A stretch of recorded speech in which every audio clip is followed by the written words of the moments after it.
Voilà, donc on chante, on cherche. Si vous avez vous-même d'ailleurs des amis qui font des choses étonnantes, même du sport, donc je prends quelqu'un qui vient au service donc je tiens donc à vous demander de mettre une participation.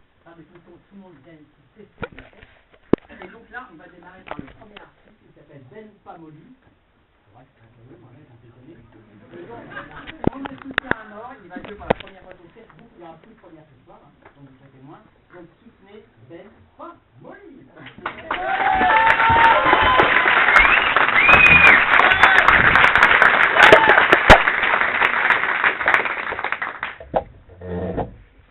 Bonsoir.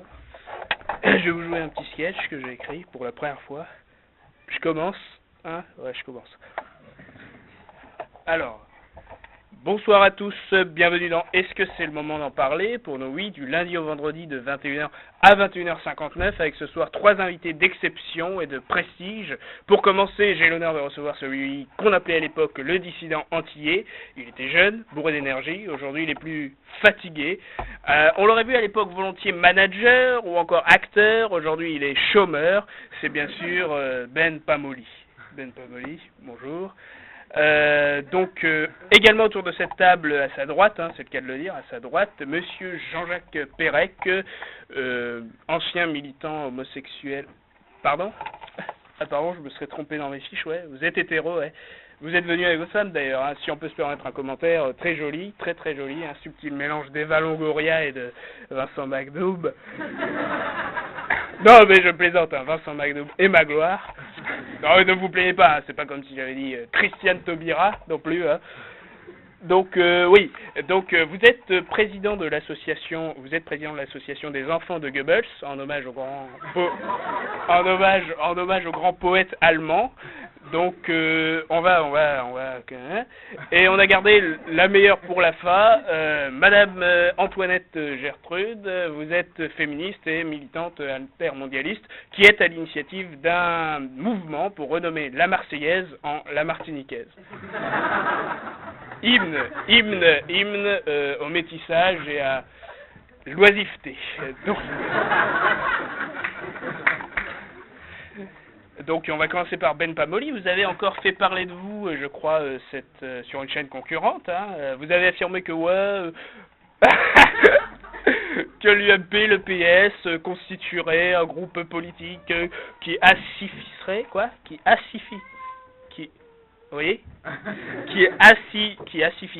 qui mettrait à mal la vie politique de notre pays. Donc vous n'êtes pas à votre coup d'essai, donc pourriez-vous maintenant vous en prendre à d'autres partis, le MoDem par exemple, qui ne cesse de baisser dans les sondages.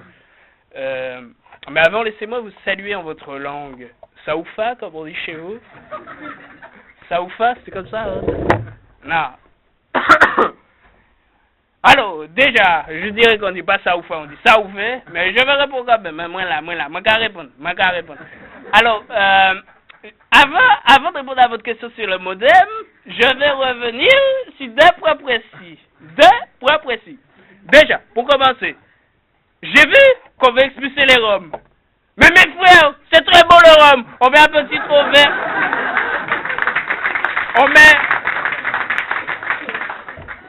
On met un peu de citron vert, un peu de sucre. Ça réchauffe. Ça fait plaisir. Bon, bref. D'ailleurs, personne ne voulait de valse au gouvernement. On voulait pas de valse au gouvernement. On voulait du zouk. Musique. Laisse tomber. D'accord. Donc, vous m'avez posé une question sur le modem. Le modem, déjà, on prend le dictionnaire. Et qu'est-ce qu'on voit? Modem, appareil électronique. Donc déjà, le modem, c'est pas un groupe politique, hein. Oui, je connais Monsieur Beyrouth, mais le modem, c'est un appareil électronique. Alors, moi, mon dictionnaire, c'est la rousse. Donc, vous prenez la rousse. Chez vous avez plus l'habitude de prendre la blonde. Mais, voilà, bon.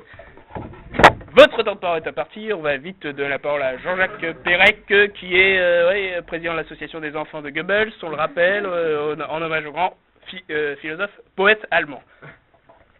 À la droite, donc. Droite.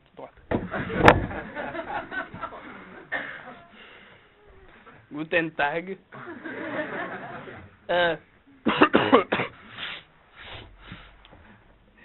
bah bien, déjà, contrairement à celui qui a parlé avant, je tiens à préciser que je suis un vrai arien, un pur arien. À l'école déjà on me surnommait le bon arien, c'est vous dire. Moi, bah d'ailleurs pour vous parler un peu de mon association et de ma gamme de t-shirts, je travaille actuellement sur un t-shirt, d'ailleurs en voici un, anti-immigration, anti-mondialisation. Bon là il est simplement en tissu, mais bon. Donc avec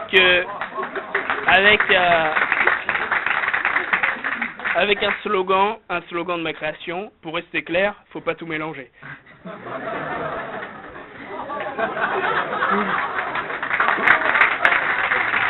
Donc que dire donc voilà. Mon association, l'idée de cette association m'est venue quand j'ai vu que en fait, j'ai lu un article comme quoi dans 50 ans, il y aura plus de blancs en fait. Donc vous imaginez suite à cette annonce dans quel désarroi psychologique je me suis trouvé. Parce qu'un monde sans... Imaginez un peu un monde sans les grands hommes blancs qui ont façonné la vie politique et philosophique de notre monde. Je pense à Lafayette, je pense à La Bruyère, je pense à Christiane Taubira aussi. Et voilà. Oui, c'est curieux ce que vous nous dites parce qu'on sait qu'en fait vous êtes un descendant d'Africains en fait. Et que votre grand-père était esclave dans la plantation Turpin en Martinique. Info vérifiable sur le site qui répertorie tous les descendants d'esclaves, enchoucache.org. Donc, laissez-moi vous dire aussi, Saoufa, vous, Saoufa, Neg Doubout.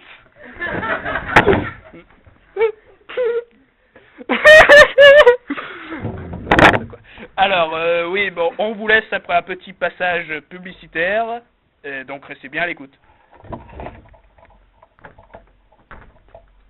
Pas de mouchoir. HS, fils de pute. On est de retour dans...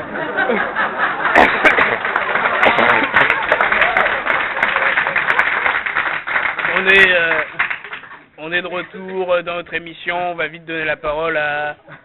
C'était qui ouais, Antoinette, machin, la féministe, qui a l'initiative d'un mouvement pour renommer la Marseillaise en la Martiniquaise, hymne au métissage et à l'oisiveté. Donc voilà. Oui, à gauche. Oui, je crois que l'amour... Je crois que l'amour doit l'emporter sur nos petites divisions. Je suis, je le rappelle comme vous l'avez justement rappelé, je le redis, hein, ça fait rire les gens, à l'initiative d'un mouvement pour renommer la Marseillaise en la Martiniquaise, hymne au métissage et au travail. Vous avez oublié de le dire, hein, surtout. Donc, mais pour penser antiraciste, il faut Pour penser antiraciste, il faut déjà qu'on se dise et qu'on se mette tous ensemble.